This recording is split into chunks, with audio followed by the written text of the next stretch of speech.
สวัสดีครับสวัสดีแฟนๆสวัสดีท่านผู้ชมผู้เขามาเบิ่งใหม่ผู้เป็นแฟนคลับประจำอยู่แล้วทุกมื้อนี้พ่อใหญ่ป่องใส่วิธีเป็นวิดีโอเด้อบ่ได้ไลฟ์สดนะมันกะระยะกับบ่ยาวพอเว้าได้บ่โดนปานใดมันสิเมื่อยก่อนก็เลยใส่วิธีนี้แจ้งให้แฟนคลับรับทราบบางคนก็เคยเบิ่งไลฟ์สดก็ว่าโอ้มาบ่ทันก็เบิ่งแฮ่งคือเก่าล่ะตาว่าซั่นโอเคเป็นที่เข้าใจกันวิดีโอก็ได้ความหมายคือกันนะสั้นยาวก็เบิ่งไปตามเนื้อหาสาระนะเฮาอยากคุยหยังเฮาอยากเว้าหยังสู่กันฟังนะมื้อนี้ก็นี่ล่ะช่วงเทศกาลสงกรานต์ปีนี้นะได้บรรยากาศสุดๆฟ้าฝนอุณหภูมิเป็นใจประชาชนเป็นใจฝ่ายหนึ่งรบกันฝ่ายหนึ่งมวลหนีสงครามมาค่าเครื่องบินแพงขึ้น2 เท่า3 เท่าทางยุโรปก็หนีมาเป็นตายมามวลดีกว่าอยู่ในเขตสงครามนั่นคือทางด้านที่เพิ่นรบกันอยู่ทางอิหร่านรบกันอยู่พุ่นแต่สายการบินก็หลีกเลี่ยงการบินเช่นค่าใช้จ่ายการท่องเที่ยวการบินแพงขึ้นอย่าง2 เท่า 3 เท่าแต่ผู้เขาตั้งใจไว้แล้วเนี่ยอดใจไว้แล้วเฮ็ดจังไดก็ต้องมาให้ได้คนบางคนมาเป็นครั้งที่2ที่3ที่4ที่5ที่10คนบางคนก็มังไว้ครั้งแรกว่าเป็นตายหลายดีก็เห็นมาซะเถาะนั่นก็คือเป็นประเทศไทยสร้างปรากฏการณ์เป็นการท่องเที่ยวหมายเลขหนึ่งที่ให้เป็นของโลกไปเลยก็ได้เทศกาล Water Festival World Festival World ก็ว่าไปในระดับชาติสร้างรายได้มหาศาลให้กับประเทศไทยห่วยเล่นน้ำก็ปืนยิงน้ำสีดน้ำมาหดน้ำกันนี่นะป้าแป้งนี่นะคนมาเป็นแสนๆนี่นะต่างชาติที่หากินกับการท่องเที่ยวก็มองเห็นจุดนี้หลายประเทศร่วมกันไม่ว่าแม้แต่ญี่ปุ่นไกลออกไปเมืองเขาเป็นเมืองหนาวมีหิมะประเทศจีนก็มีถึงเทศกาลหนาฮ้อนก็อยากเล่นคือประเทศไทยเพื่อเป็นการแสดงให้เห็นว่าคนมาบ่ได้ก็จำลองให้เบิ่งหลายประเทศก็เอาไปจำลองกันบ่ได้ว่าหยังประเทศไทยก็บ่ได้ว่าหยังติดตั้งชื่อว่าไทยสงกรานต์หรือมันหยังก็แล้วแต่นำวัฒนธรรมไทยไปแสดงเขาก็ให้เกียรติว่าวัฒนธรรมนี่มันเป็นของประเทศไทยคนในชาติเขาก็รู้ว่ามันเป็นวัฒนธรรมของประเทศไทยเขาก็เล่นเขาก็เป็นจังซี่ที่เฮาบ่ได้ไปเฮาก็เล่นอยู่บ้านก็ยังดีแม่นบ่ได้ลองมึงดูม่วนปานใดมันก็ม่วนไปตามอัตภาพของแต่ละประเทศแต่ว่าสิจริงจังจริงใจประชาชนคนไทยประเทศไทยมันเป็นแหล่งกำเนิดของเลียนแบบก็คือเลียนแบบพ่อหายอยากคันจะเอาซะแท้ก็ต้องลงทุนผู้เขาจริงใจแฟนคลับโดยตรงเขาก็ต้องลงทุนเพราะว่านี่คือของจริงมาเล่นในประเทศไทยคนบ่เคยเห็นหน้ากันสาดน้ำกันยิ้มใส่กันหัวใส่กันเจ้าเป็นไผบ่ได้บ่ได้คุยแต่ว่าบ่ได้มีเกียรติมีขมบ่มีคืนถอดยศถอดศักดิ์ออกเป็นนุ่งเสียลายดอกปาแป้งให้กันบ่มียศมีถาบรรดาศักดิ์บ่มีความเก็บกดในชีวิตปลดปล่อยนะเปิดปลดปล่อยวิถีชีวิตเก็บกดลำบากอิหยังให้ลืมวิถีชีวิตที่ยุ่งยากลำบากเป็นเพื่อนกันเป็นเพื่อนมนุษย์ที่อยู่ในอารมณ์เดียวกันบ่ว่าเฒ่าว่าหนุ่มว่าเชื้อชาติผิวสีขาวดำตาสีหยังก็สร้างผิวสีหยังก็ตามมวนไปด้วยกันเบิดนี่มันเป็นจังซี่ที่ความมวนของคนมันแจมกันได้ปานนี้ติเพราะว่าผู้เฒ่าเพราะว่าเด็กน้อยผู้ชายผู้หญิงกระเทยท่อมแม่นหยังก็ตามอยู่ในอารมณ์ร่วมเดียวกันแล้วคนไทยเป็นตัววัตถุดิบเด้คนไทยเป็นวัตถุดิบชิ้นใหญ่ที่สิเอาหยังมาปนมันก็ยังเป็นสงกรานต์ไทยเพราะว่าคนไทยเป็นแบบการให้การต้อนรับการให้ยิ้มให้หัวเป็นผู้เทคแคร์เป็นผู้เอาใจใส่ถ้าเขามีปัญหาอันใดคนไทยในฐานะเป็นเจ้าภาพ ของประเทศพื้นที่รับผิดชอบความปลอดภัยนะให้ความช่วยเหลือการรักษาความสะอาดการแสดงน้ำใจนะการเกื้อกูลนี่มันเป็นพื้นฐานที่ว่าทำไมจะต้องเป็นสงกรานต์ไทยก็เพราะว่าคนไทยเฮาได้รับการขัดเกลาได้รับการชื่นชมได้มีDNAที่เฮ็ดให้ฝรั่งเขารู้นะคนเขารู้ว่าคนไทยให้บริการให้ความซื่อสัตย์บ่ลักจี้ชิงทรัพย์ขโมยดูแลความสุขเขามาเยี่ยมบ้านเฮานะแสดงออกให้น้ำให้ท่าให้ความช่วยเหลือตามที่เขาหวังสิมาแล้วสิเห็นหยังกับคนไทยสิแสดงหยังออกนี่มันเป็นมันเป็นสิ่งที่ล้ำลึกประเทศที่เห็นแก้แค่การท่องเที่ยวคือว่าอยู่ใกล้ประเทศไทยเอาไงซะลอยมาพี่จัดก้อนกับพองกันตั้งชื่อให้มันเป็นไทยสร้างประวัติศาสตร์ไม่ขึ้นมาเพื่อให้เขาได้อ่านเล็กๆน้อยๆว่าสงกรานต์ต้นตำรับมันเป็นยังสั่นเป็นยังสี่เอามาอ้างเอามาเขียนข้างๆคู่ไปนะเป็นการอยากดึงนักท่องเที่ยวมาบ้านเจ้าของมันก็เฮ็ดง่ายๆนั่นแหละคือของเลียนแบบบ่ว่าสิเป็นเขมรบ่ว่าสิเป็นลาวนะกับผ้ากันสองไอ้น้องนี่เป็นตัวที่ว่าอยากเลียนแบบไหนๆกับไหนๆเลยมันอยู่ใกล้กันสิจัดก้อนสิจัดหลังกันลองเฮ็ดบังดูสูแต่ของเลียนแบบความสมบูรณ์แบบที่เขาเห็นมาแล้วโซเชียลมันให้เห็นมันบ่ได้เห็นมามือหนึ่งมือเดียวมันวัฒนธรรมนี่มันยาวนานมาเป็น100 ปีมาแล้วยิ่งวัฒนธรรมโซเชียลเมื่อ5 ปี10 ปีมานี่มันบันทึกมาตลอดเวลา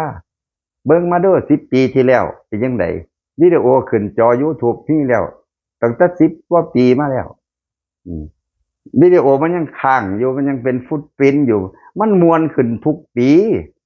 เดี๋ยวลองย้อนหลังไปเบิ่งดูเขาจะอ่านประวัติศาสตร์เจ้าว่าที่เจ้าเขียนขึ้นมาใหม่นี่นะเขาแค่เบิ่งอยู่ใน YouTube เขาก็ฮู้แล้วเขาบันทึกไว้ตั้งแต่จักปีนะ15 ปีแล้วปี2007 2008ปีใดนะมา10 กว่าปีนี่ไล่มาทุกปีพลงคนมา10 กว่าปีเนี่ยมาแล้ว20 เที่ยวก็มีแล้วนะเขาก็เบิ่งแค่นี้ก็ได้เจ้าสิไปเขียนประวัติศาสตร์เอาหยังมาเขียนลงไป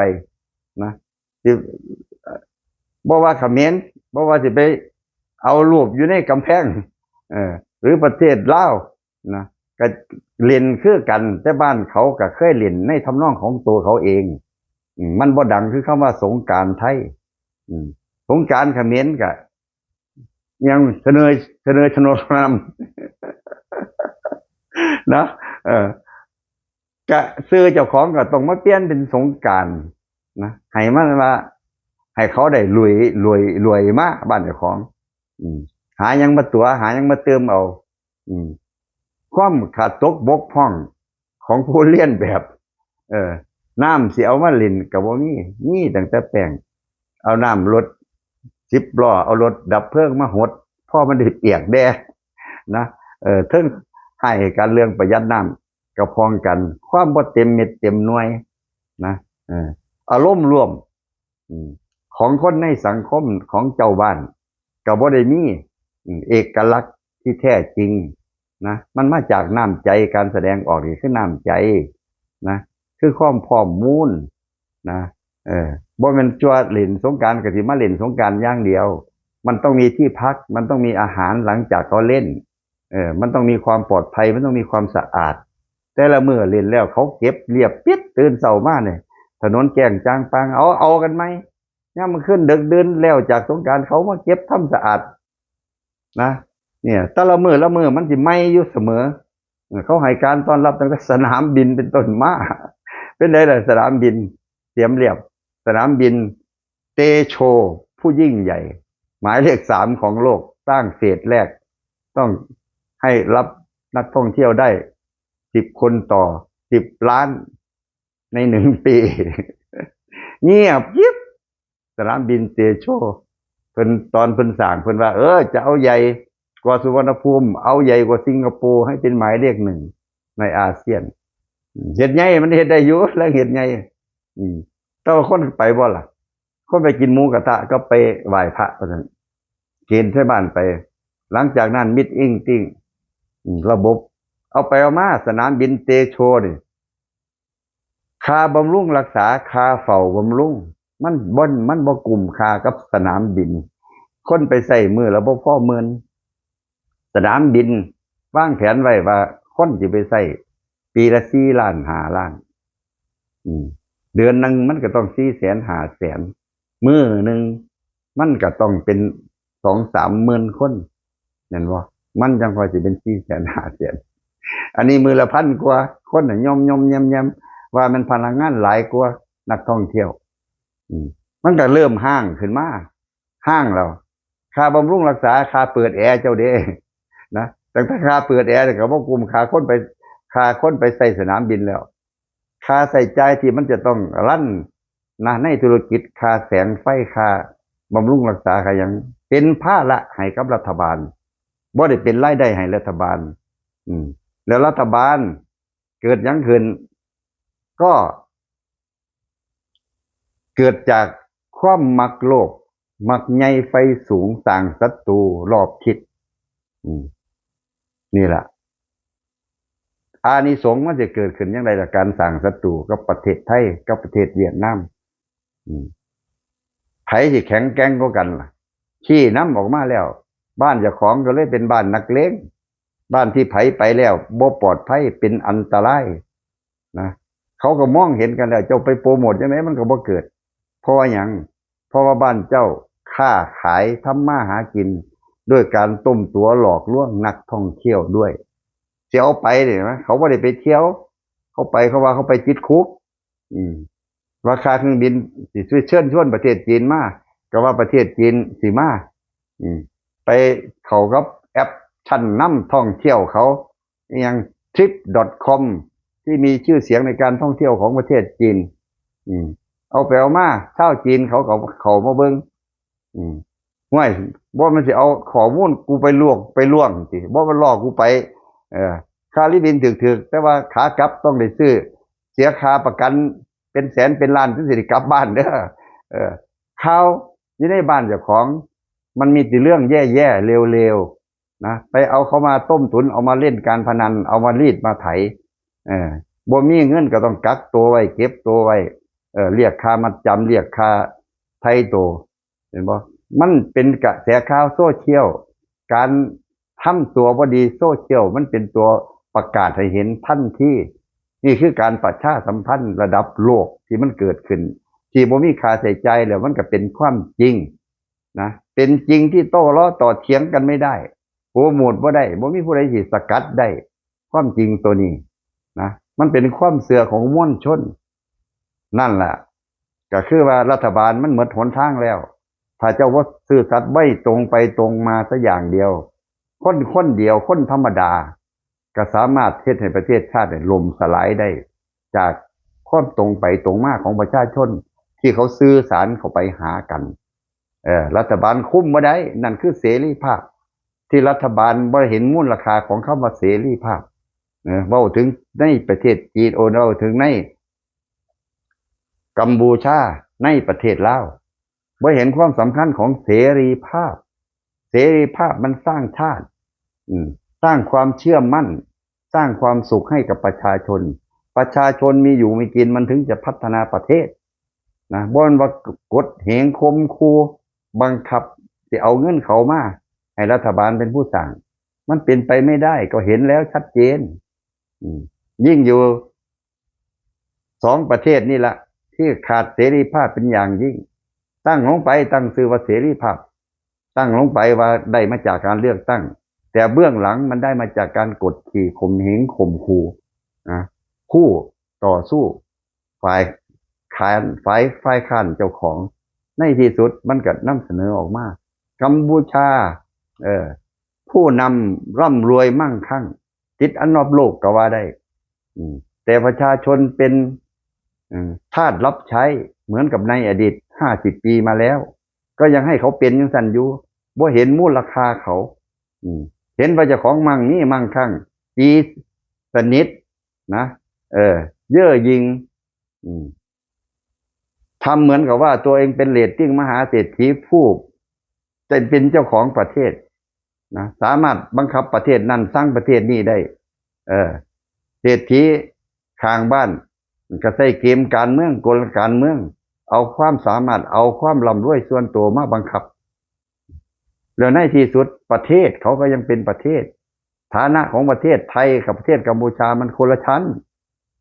ในที่สุดนักการเมืองของในประเทศไทยเขาต้องอยู่ภายใต้ความชื่นชมของประชาชนเจ้าบ่ดูแลประชาชนเจ้าอยู่บ่ได้เจ้าสิไปเอาใจนักการเมืองต่างประเทศเจ้าอยู่บ่ได้เอาไปมาในที่สุดก็คอนโทรลนะคิดว่าจะคอนโทรลนักการเมืองไทยให้อยู่ภายใต้อุ้มบารมีเจ้ามันทำไม่ได้กลายเป็นการหาเรื่องใส่ตัวเอง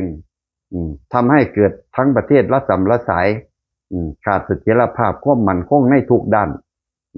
แค่ว่าท่านถึงกลุ่มปีเลยที่หาเรื่องกับประเทศไทยเนี่ยเป็นไงล่ะทุกสิ่งทุกอย่างพังราบพนาศูนย์ไม่มีชิ้นดีไม่ว่าสนามบินไม่ว่าบักคลองเตโชไม่ว่าแมนเรื่องไล่ได้แต่แกมงสิแกเมื่อเขาล่ามไปบัดเอาไปมากัมพูชาจะต้องล่มสลายแค่ว่าประเทศไทยปิดด้านแค่นั้นแหละแค่นั้นเองว่าต้องไปเห็นหยังยากว่าต้องไปทุบไปจีว่าต้องไปเห็นหยังไปประเทศบ้านมึงคนงานเคยได้เงินส่งกลับไปเลี้ยงพี่เลี้ยงน้องกลับไปแค่นั้นเองแค่เขาว่าให้ทำงานอยู่บ้านเนี่ยนะกลับไปเมื่ออายุแล้วก็กลับไปยังละมุนละม่อมซะบ่ขาบ่จีบ่ยังนะคนก็บ่ไปเที่ยวการท่องเที่ยวมันก็ไม่เกิดเพราะว่าอยู่ในประเทศตัวเองไม่ได้มีความซื่อสัตย์ตรงไปตรงมากับนักท่องเที่ยวเขาไผๆก็เห็นโซเชียลเขาก็ออกมาเองคนจีนเขาก็รู้ท่านที่นะบ่มาอีกแล้วบ่มันมาเที่ยวมาเนี่ยมาให้คนมึงบ้านมึงปล้นกูอ่ะนะเรียบร้อยฟังประเทศลาวก็ยังเอี่ยมไอมาเยอะอยากได้สงกรานต์มันเล่นได้อยู่แล้วเล่นสงกรานต์อยู่ไสมันก็เล่นได้แต่ว่าคันที่ว่าอยากได้สงกรานต์แบบไทยต้องการซื้อไทยต้องการเขียนประวัติเอาไหมให้เป็นรูปแบบเป็นแม่แบบเป็นเส้นสายของเจ้าของอยากเขียนแพลตฟอร์มขึ้นมาใหม่มันก็แค่นั้นเองมันบ่แม่นว่าสิได้หยังมันบ่ได้อยู่ในอารมณ์ร่วมของนักท่องเที่ยวที่จริงจังเจ้าจะนัวเจ้าจะไปเขียนรามเกียรติ์เจ้าจะไปเขียนพลักพลามนะขึ้นมาเป็นพระเอกให้เกิดสงกรานต์มาจากอินเดียเพิ่นจะสร้างเรื่องสร้างประวัติขึ้นมาใหม่มันบ่มีผู้ใดสนใจปานนั้นดอกนะเพราะว่าเรื่องของเรื่องจริงจังแล้วซุมื้อนี้แล้วสงกรานต์เฟสติวัลนี่มันเข้าคันไปถึงว่ามันต้องประเทศไทยมันต้องคนไทยมันต้องน้ำใจคนไทยมันต้องอยู่ในสถานที่ที่ไหนบ้างต้องกรุงเทพต้องเชียงใหม่ต้องภูเก็ตมันล้ำลึกไปยังสั้นนอกจากว่าเจ้าจะไปเปลี่ยนเวียงจันทร์เป็นกรุงเทพกรุงเทพน้อยหรือมันยังอีกล่ะนะนั่นละมันล้ำลึกไปถึงพุ่นแล้วอาหารไทยตอนเย็นเขาล่ะนะตอนเช้าตอนเย็นอาหารข้างทางเขาล่ะถนนหนทางที่เขาจะต้องเดินทางสนามบินเครื่องบินที่เขาจะต้องลิงก์ไปหากันนะมันประมวลผลมันรวมกันไปหมดมันบ่ได้มีอันหนึ่งอันเดียวมันเป็น environment มันเป็นสิ่งแวดล้อมที่มันจะต้องประจบเคาะเหมาะร่วมกันหน้าชาติบินมาสนามบินมาพ่อกันเขาจะมาแจกสิ่งแจกของเขาได้บรรยากาศสดชื่นตั้งแต่ลงสนามบินแล้วให้การต้อนรับจักไผเป็นไผเขารู้ว่ามาช่วงนี้คือคนเขามาเล่นสงกรานต์นะเขานุงเสียไล่ดอกไม้มาตาบ้านเขาวุ่นเอามาลงนะเต้นมาฮึบๆแล้วหู้กันแล้วว่ามามวนโดยเฉพาะเนี่ยทุกระบบที่เกิดจากการเดินทางมาถึงลมหายใจในสุวรรณภูมินี่มันมีกลิ่นอายของสงกรานต์เขามาแตะจมูกเข้าหูเข้าดังเข้าตานะให้การต้อนรับบ่ว่านักท่องเที่ยวบ่ว่าคนไปเยี่ยมบ่ว่าคนมารับนะหรือเจ้าจะขึ้นโดยสารรถไฟความเร็วสูงรถทัวร์รถแท็กซี่รถสายใดบริษัทใดเขามารับแน่ มันคึกคักมันหลุดมีอารมณ์เดียวกันล้วนนี่สิ่งที่จะเฮ็ดมันบ่แม่นว่าเฮ็ดอันหนึ่งอันเดียวนะมิติในการเฮ็ดนี่มันร่วมกันไปเบิดนะเขาก็เตรียมตัวเตรียมใจคนในชาติประเทศไทยเขาก็เตรียมตัวเตรียมใจไปทุกหนทุกแห่งที่ไหนคนเคยมีแสนเขาก็อยากให้ได้150,000เขาก็อยากได้200,000เขาก็อยากได้เพิ่มเติมขึ้นจากประวัติเดิมที่มันมีอยู่แล้วตัวเลขเดิมผลิตให้มันมากขึ้นหลายขึ้นสละเวลามากขึ้นเตรียมตัวมากขึ้นนี่ผู้เลียนแบบเจ้าจะเอาเลียนแบบจุดใดนะมันเป็นแค่จุดเล็กๆมันไม่ถึง1 ใน 100ของประเทศไทยเลยนั่นแหละมันถึงเป็นการยากสิไปคิดเอาสิไปเขียนอะไรจังไรมันก็เป็นการยากมากประเทศไทยคิดเอาเลยว่าจากสงกรานต์เขาจะเป็นให้เป็นหมายเลข1ของโลกจะไปแข่งกับเทศกาลอีหยังแน่เทศกาลในบราซิลมันชื่ออะไรเทศกาลในเยอรมันมันชื่ออะไรเทศกาลที่คนไปรวมกันมากที่สุดนะประเทศไทยก็จะขยายไปอีกเป็น21 วันตลอดเดือนเมษาให้ต่อเนื่องให้เจ้ามาอยู่เดือนนี้คนทั่วโลกมาอยู่ประเทศไทยดิตลอดเดือนเมษามากที่สุดในโลกนั่นคือแผนการระยะยาวเขาไปอีกเขาคิดไปไกลมากนะเขาคิดไปไกลมากประเทศเขามานิดน้อยนะคิดอยากเลียนแบบเอาเนาะไอ้เนี้ยขาดเสรีภาพมันก็ไปบ่ไหวแล้วนะคนในชาติบ่มีเสรีภาพบ่ได้เอี่ยมได้ไอบ่ได้คิดได้อ่านคิดหยังนอกกรอบรัฐบาลแน่ก็ถูกคมคูถูกปิดปากนะเขาว่ารัฐบาลเฮ็ดบ่ถูกบ่ได้น้ำขาน้ำจีน้ำคูข้ามชาติอีกจังประเทศลาวน้ำคูอินฟลูเอนเซอร์น้ำคูยูทูบเบอร์ผู้ใดก็ตามที่ขึ้นโซเชียลมาผิดอกผิดใจผิดตับIOคอมมิวนิสต์นะG2 หน้าไงG2 หน้าคบกับประเทศไทยเพราะว่าได้รับความร่วมมือรัฐบาลบ่เอี่ยมบ่ไอไทยให้หยังไทยให้ความช่วยเหลือหยังยืมหยังนะเอารับเต็มรับเต็มแต่ว่าอันใดที่เพิ่นเป็นคอมมิวนิสต์เพิ่นรักษาอำนาจเพิ่นก็เต็มเอาIOขึ้นมานะแจ้งคู่แจ้งข่าแจ้งที่ปราบปรามนะมึงอยู่ไสมึงบ่นั่นรัฐบาลนะบ่เห็นแก่การดูแลของรัฐบาลภาครัฐเฮ็ดหยังไปอย่ามาเอี่ยมมาไออย่ามาต่อล้อต่อเถียงเงียบไว้ถ้าเป็นคนขายชาติเว้ามาลงมาเสียงไปสิมาฆ่ามาตีเขานะผู้ใดสิฆ่าฮอดสิให้รางวัลกันนะผู้ใดขัดใจขัดอกภาครัฐบักใดล่ะระยะหนึ่งเว้ามาระยะหนึ่งไอ้เขียวสิไอ้เขียวก็ประธานประเทศนายทองรุนศรีสุฤทธิ์ก็ขึ้นมาประกาศชัดเจนให้ประชาชนร่วมไม้ร่วมมือต้องแสงนะว่าพรรครัฐเฮ็ดหยังบ่ถูกบ่ต้องจะออกมาร่วมมือประชาสัมพันธ์กันได้เว้าได้บัดพอเขาเอาไปเว้าผิดตับIOบ่ปราบIOให้IOไปปราบมันเลย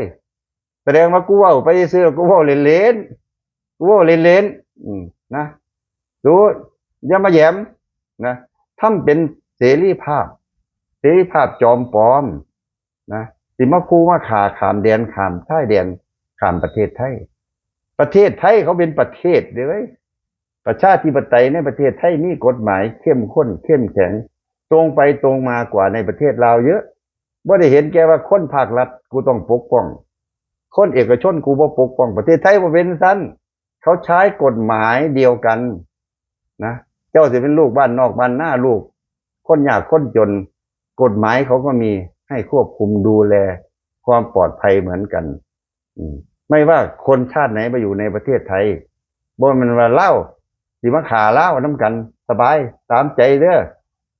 บ่ไม่ได้นี่คือกฎหมายไทยคนชาติใดมาอยู่ก็ต้องมาอยู่ภายใต้กฎหมายไทย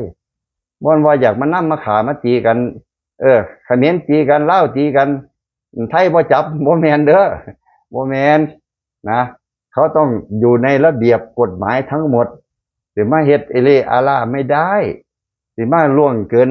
ข้ามเขตกฎหมายเขาไม่ได้ นะจะบอกให้อย่ามาเว้าใหญ่เกินเบอร์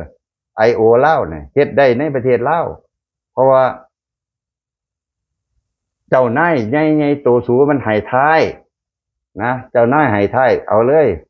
ผู้ใดมาด่าเจ้านายเจ้าแข็งเจ้าเมืองIO มีหน้าที่ปกป้องก็ปกป้องไปบ่ต้องไปสอบไปสวน